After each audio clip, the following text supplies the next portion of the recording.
Welcome to the jungle. It's getting high up here. So, what have I been busy with? Yeah, forge welding, of course. So here, what I've been doing yesterday and today. You can clearly see the three layers there. It's spring steel in the center and industrial revolution wrought iron on the outside. I think I managed pretty well.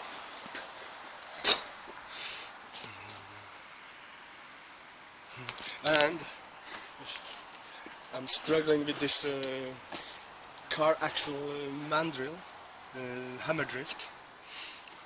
It's still warm. It's gonna be what it's gonna be. My forge is still warm.